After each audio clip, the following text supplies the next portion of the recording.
saya Sylvia Azahra, konseli dari Buah Batu.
Halo ya, perkenalkan nama saya Rina Waroka. Sebelumnya udah tahu nama saya? Sudah Mbak di WhatsApp. Oke, iya. Aku akan memperkenalkan lagi ya. Jadi di sini saya Rina Waroka. Saya di sini sebagai konselor. Kemudian di sini itu boleh ya Sylvia menceritakan apapun itu gitu. Sebelumnya Sylvia sudah pernah melakukan sesi konseling? Kebetulan ini yang pertama sih Mbak. Oke, yang pertama kali ya berarti. Iya. Sebelumnya kan tadi saya sudah perkenalan ya. Mungkin dari Sylvia sendiri. Perkenalkan ya Mbak, nama saya Sylvia Azahra. Mbak bisa panggil saya Ivi mungkin ya biar lebih akrab. Saya dari Buah Batu Mbak. Oke, Ren, aku ngucapin selamat datang ya buat Sylvia di sini gitu. Semoga kamu merasa tenang dan aman gitu di sini.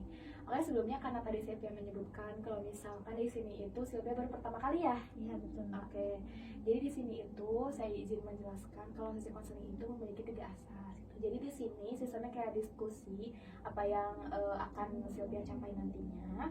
Kemudian juga 3 asas. Pertama yaitu asas keterbukaan, di mana konselor atau Sylvia atau Ivi ya, Ivi itu bisa menceritakan apapun itu yang sedang Ivi rasakan atau alami gitu yang akan didiskusikan hari ini. Kemudian ada asas kerahasiaan, di mana di sini saya sebagai konselor akan menjaga rahasia apapun yang Sylvia sampaikan di sini gitu ya. Jadi Sylvia jangan khawatir gitu ya dengan kebocoran kerahasiaan gitu. Jadi di sini saya akan menjaga kerahasiaan Sylvia gitu. Kemudian yang ketiga itu ada asas kesukarelaan, di mana Sylvia datang ke sini itu benar-benar sukarela tanpa ada paksaan dari pihak eksternal. Gitu. Apakah Sylvia paham? Insya Allah paham. Oke, berarti ada yang ditanyakan? Enggak, insya Allah. Oke, insya Allah ya. Bagaimana perjalanan kamu hari ini nih Sylvia? Lancar sih Mbak. Halo, kan biasanya kalau dari Buah Batu suka macet ya. Iya. Jadi kebetulan tadi lancar. Oke, alhamdulillah ya kalau lancar. Cuaca hari ini cerah ya Sylvia. Saya lihat dari luar tadi ada beberapa, kalau misalkan Sylvia memperhatikan ada beberapa bunga gitu yang mekar di depan gitu. Apakah Sylvia memperhatikan itu? Kurang kurang siapa ya, soalnya tadi pas begitu nyampe parkiran saya langsung masuk. Oh, berarti Cuman cepat-cepat emang, kesini iya, tapi kan notice ya cuacanya lagi bagus. Oh iya, oke. Nah, itu seperti hari kamu ya, sekarang sangat ceria gitu ya, sangat cerah gitu ya. Semoga kayak gitu. Boleh nih Silvia, sebelum aku mau izin menjelaskan juga, sebelum kita mulai itu, kita ada di waktu 45 menit gitu ya. Di sini semua kita akan membicarakan atau berdiskusikan terkait apa yang akan kita bahas gitu ya. Kemudian Silvia juga jangan merasa tertekan atau dihakimi oleh siapapun gitu kan. Di sini ada saya gitu ya dan Silvia berdua. Saya akan merahasiakan apapun yang Silvia ceritakan seperti itu. Bagaimana Silvia? Apakah paham? Pak, insya Allah Mbak nggak ada yang ditanyakan lagi. Oke, gitu.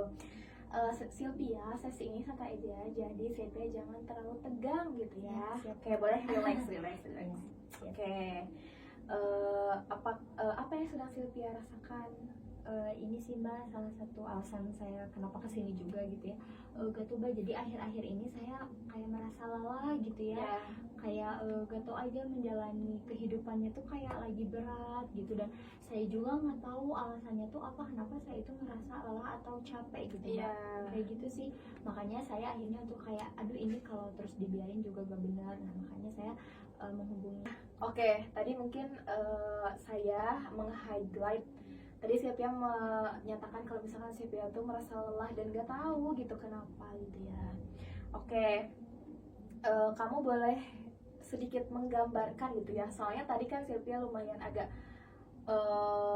menekan rasa lelah itu gitu. Mungkin bisa Silvia lebih gambarkan lagi lelahnya tuh seperti apa? Sebenarnya tuh lelahnya tuh ke perasaan mungkin ya Mbak ya. Soalnya kan saya itu kayak banyak kegiatan gitu. Nah biasanya kalau tidur juga atau kayak saya makan gitu itu tuh kayak udah gitu. Maksudnya lelahnya tuh emang lelah, tapi sebenarnya saya juga dari lama udah kayak ada ya lelah perasaan gitu. Tapi makin sini tuh si lelah perasaannya tuh makin menjadi-jadi gitu loh Mbak. Ya jadi udah Mbak, saya tuh lelah sama pekerjaan saya gitu ya, sama tugas-tugas saya. Terus ditambah sama lelah perasaan yang makin dulu tuh ada, tapi makin kesini tuh makin kayak capek gitu perasaannya. Mungkin memang Silvia memang sedang merasakan lelah gitu ya, apa yang sudah Silvia kerjakan gitu ya di sini. Nah, sebenarnya perasaan mengganjal itu atau perasaan lelah itu memang semua orang pasti merasakan seperti itu ya. Kadang emang berat gitu ya, tapi kadang juga kita nggak langsung tahu nih penyebabnya apa gitu, apa yang membuat kenapa sih saya tuh lelah terus gitu, kayak gitu. Nah, apa biasanya kamu apa yang bisa kamu lakukan kalau misalkan Silvia sedang merasa lelah tersebut? Tadi sih Mbak, jadi kalau misalkan biasanya kalau saya lagi lelah itu tuh saya tuh tidur aja gitu ya. Tidur, kalau enggak saya makan aja makanan kesukaan saya gitu, atau juga makan yang manis-manis karena kebetulan kan saya kurang suka pedas ya Mbak. Paling apa lagi ya, sejauh itu gitu sih Mbak ya. Kalau misalkan kayak saya lagi lelah, saya lakukan hal-hal kayak gitu Mbak. Oke ya, mungkin kalau Silvia bisa lebih kembali lagi gitu ya ke hal-hal yang tersebut gitu ya. Mungkin ada hal lain yang dibalik perasaan itu yang belum terselesaikan gitu ya. Apa kamu merasa nyaman untuk cerita lebih lanjut mengenai hal ini?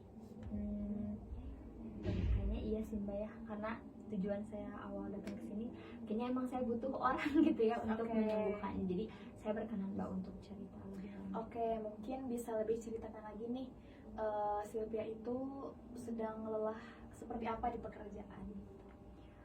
Sebetulnya sih Mbak, sebelum saya kesini juga saya kayak apa ya, mikir-mikir dulu gitu ya, kenapa atau apa sih alasan saya lelah gitu ya.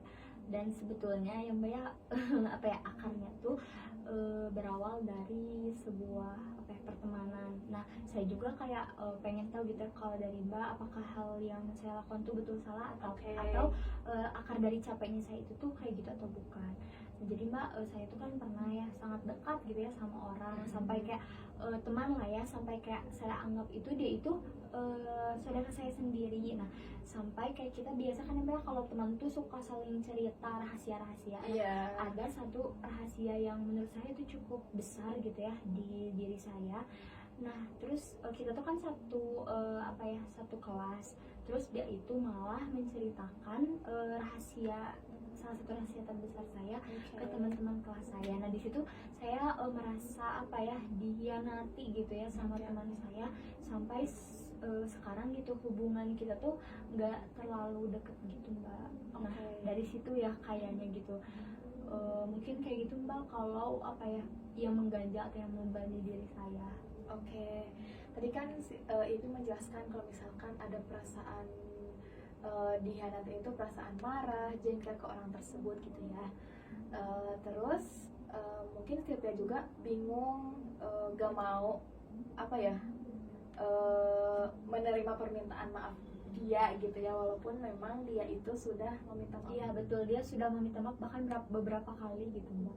Oke, mungkin kan tadi Sylvia tuh menyebutkan kalau misalnya Sylvia tuh marah juga gitu ya, marah tapi ya gimana gitu. Iya betul Mbak, gitu ya gitu karena gimana, dia juga kan kebetulan udah minta maaf beberapa kali, tapi kayak gimana ya, rasanya tuh kayak kita tuh berat gitu Mbak buat memaafkan, tapi marah juga gak bisa, memaafin juga gak mudah gitu loh Mbak. Oke, kau bilang tadi kan rasanya marah gitu ya, sulit memaafkan. Kedengarannya perasaan itu tuh sangat apa ya, sangat besar dan cukup menguras energi gitu, sampai kamu mungkin merasa lelah gitu gara-gara ini.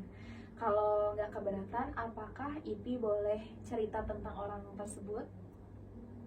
Sebetulnya orang tersebut tuh orang yang gimana ya, extrovert mungkin ya Mbak ya. Iya. Jadi sebetulnya mungkin dia juga, aku nggak tahu latar belakang kenapa dia menceritakan rahasia aku, cuman kayak dia tuh apa ya, nganggap bahwa si rahasia itu tuh kayak ya udah gak apa-apa gitu buat dibilangin. Oke. Kayak gitu sih kalau buat teman aku itu orangnya.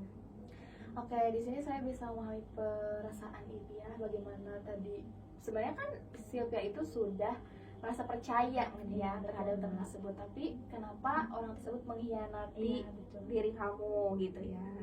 Nah, bagaimana biasanya Sylvia menanggapi perasaan tersebut gitu. Jadi kalau misalkan Sylvia sedangkan sudah dikhianati nih sama temennya, bagaimana Sylvia pada saat tahu nih orang itu mengkhianati, bagaimana perasaan yang biasanya Sylvia lakukan gitu supaya bisa lebih tenang gitu?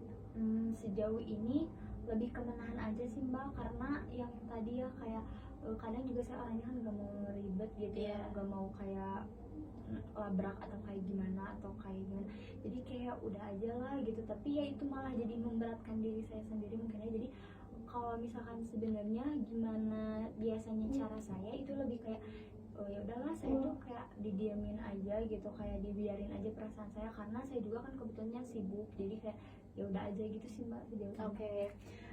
Mungkin ya, jadi orang tersebut itu merupakan teman lama Ipi ya gitu, dan Sylvia juga sudah memberikan kepercayaan gitu kepada dia, tapi dia melakukan sesuatu yang mungkin hal tersebut itu gak boleh gitu, gak boleh dilakuin ya, contohnya kayak pengkhianatan gitu. Rasanya mungkin Sylvia hari ini tuh ngerasa sakit banget gitu ya, udah dihianati sama temannya, karena padahal ketumpuk gitu gitu. Padahal kamu juga sudah menganggap seperti keluarga sendiri gitu ya. Oke, saya bisa memahami gitu betapa marahnya atau betapa sakitnya gitu ya rasanya ketika seseorang yang kita percaya tapi malah mengkhianati gitu ya. Itu biasanya bisa meninggalkan bekas yang mendalam gitu pada diri Ipi gitu ya. Terus ya Mbak, selain itu kan dampak terhadap dia, terus kayak dampak juga ke orang lain gitu loh Mbak. Jadi saya tuh sekarang jadi lebih apa ya, menjaga boundaries gitu sama orang-orang gitu. Jadi kayak jaga jarak gitu sama orang-orang, nggak terlalu deket gitu. Jadi kayak sebenarnya lebih ke membanding diri saya sendiri. Tadi menyebutkan kalau misalkan memang Sylvia juga memiliki siap boundaries pada diri sendiri, itu sebenarnya merupakan salah satu tonggakan atau pertahanan diri supaya orang-orang tuh nggak pada melukai aku gitu ya, dengan cara apapun itu gitu. Apakah dari sini tuh mungkin perasaan memaafkan Sylvia itu jadi kayak ya udahlah gitu ya, gak apa-apa gitu. Terus apa ya, kayak memaafkan itu tuh merupakan Sylvia memaafkan itu kayak menjadi salah satu perlindungan juga buat Sylvia. Jadi ya udah weh, yang penting mah aku ya udah gak apa-apa gitu. Nah padahal di sana itu memang sebenarnya Sylvia itu sudah memaafkan gitu, memaafkan teman tersebut gitu. Tapi mungkin dengan cara yang seperti itu, karena semua orang memiliki self boundariesnya sendiri gitu untuk menjadi tombak pertahanan dalam diri kita gitu. Oke, apakah kamu merasa dengan self boundaries ini dan keinginan untuk meminta maaf ini adalah perlindungan untuk diri sendiri? Jujur sih Mbak ya, sejauh ini saya nggak ada kepikiran ke sana sih ya, karena saya berpikiran kalau memaafkan itu ya buat orang lain gitu yang udah melukai, kasarnya Mbak, melukai saya gitu. Jadi saya belum ada kepikiran bahwa memaafkan itu ya untuk diri sendiri gitu Mbak. Oke, saya mengerti gitu ya. Jadi mungkin jadi ada rasa takut gitu bahwa kalau misalkan saya ipi gitu memaafkan orang tersebut kayak dia tuh bakalan kayak gitu lagi gitu ya. Nah, kamu bisa membuka pintu bagi orang lain gitu buat jadi kalau misalkan Sylvia meminta maaf tuh memaafkan orang tersebut itu, jadi Sylvia tuh kayak membuka pintu orang lain juga buat nyakitin Sylvia gitu. Jadi si boundariesnya tuh kayak terganggu lagi gitu mungkin ya. Iya, Nah, betul. sebenarnya itu masuk akal gitu. Apakah menurut kamu memaafkan selalu berarti kamu harus kembali lagi seperti semula dengan circle kamu, terus kayak kamu juga harus kemana-mana bareng dia gitu? Apakah seperti itu atau bagaimana? Jujur ya Pak, kalau jujur ya Mbak, mohon maaf, kalau pandangan saya sendiri tentang memaafkan ini kayak gitu. Jadi kita tuh harus menjalin hubungan yang sama lagi gitu sebelumnya. Jadi kalau misalkan kayak saya memaafkan dia gitu ya, saya tuh kayak berpikir ya udah nanti kita harus bareng-bareng lagi gitu kan. Terus juga saya berpikir kalau aku memaafin dia tuh kayak nantinya dia tuh bisa seenaknya gitu loh Mbak sama saya. Oke. Jadi kayak sejauh ini pemikiran saya tentang memaafkan orang lain, khususnya memaafkan dia itu ya kayak gitu. Jadi balik lagi gitu Mbak. Terkadang memaafkan bukan tentang kita balik lagi ke orang tersebut ya Sylvia, tapi lebih ke upaya untuk membebaskan diri dari perasaan-perasaan tersebut gitu. Nah, jadi kayak membebaskan diri kamu dari perasaan yang bisa mengikat gitu ya, mengikat kamu pada peristiwa tersebut gitu. Apa kamu pernah membayangkan gitu ya, memaafkan hanya sebagai cara untuk memberikan ruang damai bagi diri kamu sendiri? Sejauh ini belum sih Mbak. Oke, itu sangat umum ya sebenarnya. Banyak orang juga merasa seperti itu, seperti Sylvia gitu. Maka dari itu, mari kita coba lihat dari sudut pandang yang berbeda gitu ya. Bagaimana kalau bagaimana kalau misalkan memaafkan hanya kamu lakukan untuk diri kamu sendiri gitu. Jadi bukan untuk orang lain seperti itu. Nah, sebagai langkah untuk melepaskan kelelahan tersebut tuh. Jadi sebelum kamu memaafkan orang lain, ya udah kamu cukup dengan memaafkan diri kamu sendiri seperti itu. Nah, dan hal ini tuh mungkin saja bisa melepaskan rasa lelah dan kecewa kamu gitu, tanpa harus menerima perbuatan dari orang lain gitu. Misalkan kayak dia gak berkhianat lagi atau sebagainya, karena kita gak bisa menjamin orang tersebut akan berubah gitu. Jadi lebih baik mungkin Sylvia bisa lebih memaafkan buat diri sendiri. Baik Mbak, berarti saya jadi punya pandangan baru mungkin ya Mbak. Jadi kalau memaafkan tuh berarti bukan tentang orang lain tapi tentang diri saya sendiri berarti. Iya betul. Mungkin kamu bisa mencoba kalau misalkan memaafkan itu bukan tentang orang lain tapi tentang diri kamu sendiri gitu. Jadi kamu bisa menerima apa yang sudah kamu lakukan. Jadi kamu gak terlalu bingung gimana caranya untuk bisa kayak memaafkan diri orang lain terus, tapi kamu juga harus bisa memaafkan diri sendiri seperti itu. Siap Mbak, saya coba betul gitu ya Mbak, saya coba sekarang mungkin lebih ke memaafkannya itu untuk diri saya sendiri, karena sejauh ini saya tuh kayak jadinya tuh kalau misalkan ada sesuatu jadi kayak ya udahlah, terus sukanya tuh saya terus ya Mbak, mungkin sekarang juga tadi kan saya udah jelasin, nah pengen tanya gitu ya, izin tanya gimana sih Mbak caranya untuk kayak saya tuh memaafkannya tuh ya itu tuh bentuk hal untuk diri saya sendiri sebagaimana tadi udah Mbak jelasin gitu, dan saya tuh jadi oh iya gitu. Terus kayak yang tadi saya jelasin juga kalau misalkan saya tuh kan jadinya tuh suka silent treatment gitu ya Mbak ya, jadi kayak kurang lebih juga membebankan diri saya sendiri, jadi kayak suka mendem gitu. Nah kira-kira caranya itu kayak gimana Mbak gitu. Oke, mungkin tadi ya Sylvia jelasin kalau misalkan Sylvia itu kadang suka silent treatment ketika ada permasalahan. Mungkin itu merupakan salah satu yang melelahkan gitu ya, karena Sylvia apa ya, sekelas juga gitu loh sama orang tersebut gitu ya. Mungkin kalau misalkan dicari solusinya, eh, kan oke. Jadi kan Sylvia tadi merasa lelah gitu ya, karena pasti kalau silent treatment itu Sylvia bakal ngerasain lelah banget gitu, apalagi selalu bertemu dengan orang tersebut. Itu wajar gitu. Proses ini tuh memang harus apa ya, proses ini tuh lumayan agak gak cepet gitu ya, lumayan agak lama gitu ya untuk mencapai hal yang optimal. Bagaimana kalau misalkan Sylvia mencoba dari langkah kecil gitu ya, mungkin dengan mengamati pikiran yang muncul setiap kali kamu ingat atau kamu teringat kejadian tersebut. Ngerti gak? Paham Bu. Berarti lebih ke saya tuh melihat lagi perasaan saya gitu ya Bu. Iya betul. Nah, ketika perasaan kecewa atau marah muncul gitu ya, coba Sylvia tuh tuliskan gitu, tuliskan gitu ya. Nah, lalu tanyakan pada diri sendiri, apakah saya ingin tetap memang dengan perasaan ini, atau mungkin memberikan apa ya, kayak mungkin membiarkan sebagian darinya hilang gitu.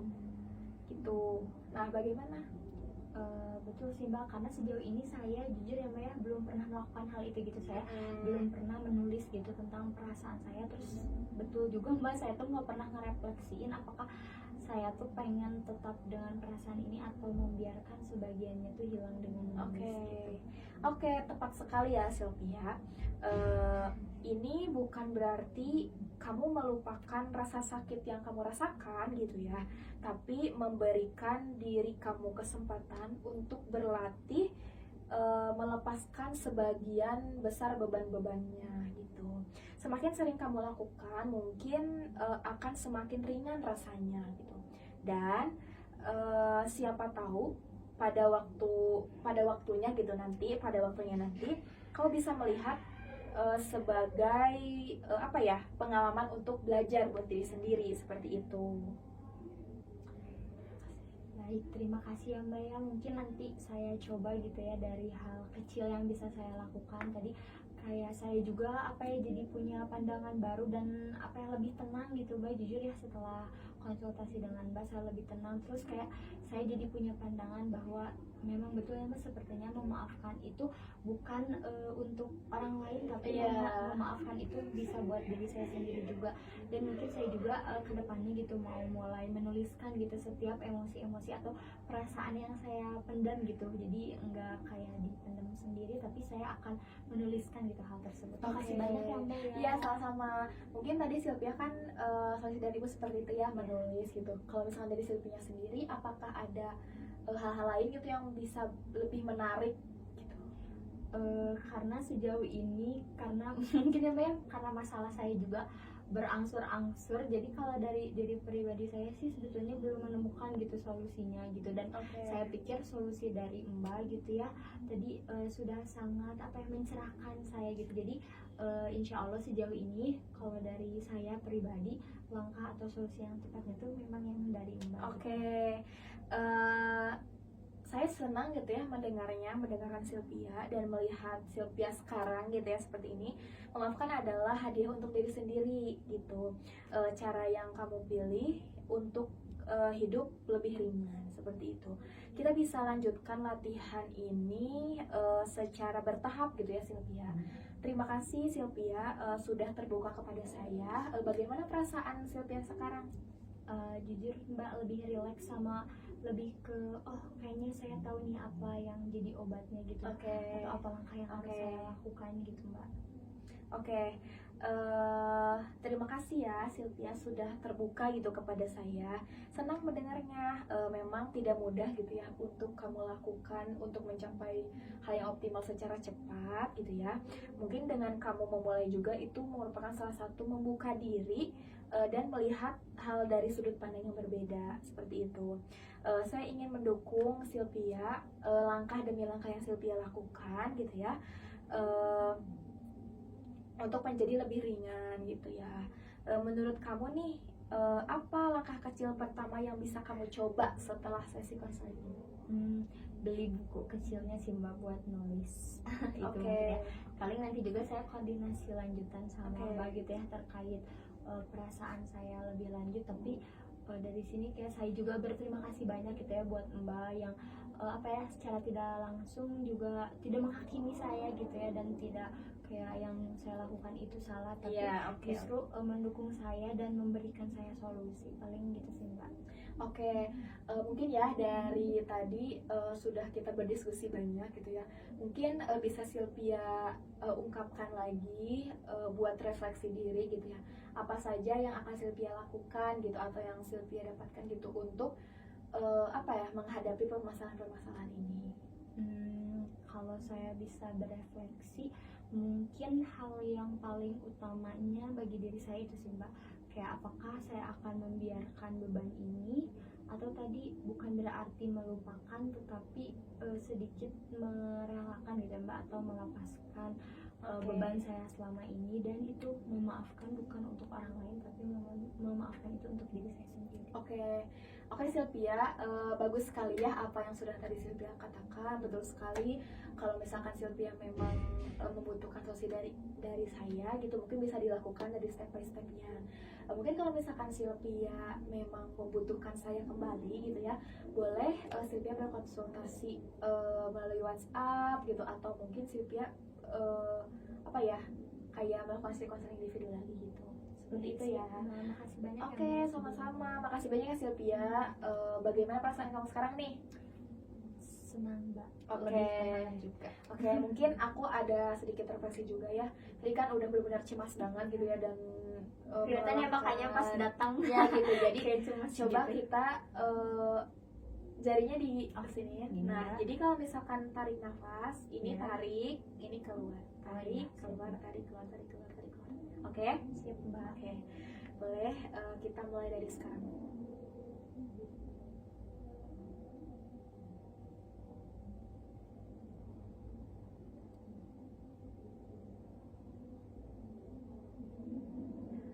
Oke. Nah, hal tersebut bisa juga kalau misalkan Sylvia lagi ngerasain lelah gitu ya, Sylvia juga bisa menggunakan teknik itu supaya menjadi lebih tenang. Makasih banyak Oke, Mbak. sama-sama. Terima kasih banyak ya. Iya Mbak, sehat selalu ya Mbak. Iya. Oke Sylvia, karena mungkin waktunya sudah 45 menit ya, sudah berjalan tadi, sudah selesai juga. Terima kasih untuk Sylvia sudah datang ke sesi konseling individu ini gitu. Sama-sama, Mbak. Oke, semoga kamu bisa lebih bahagia dan ceria lagi ya. Amin Mbak, Oke. semoga ya Mbak ya. Iya. Ayo Mbak. Oke. Kasih.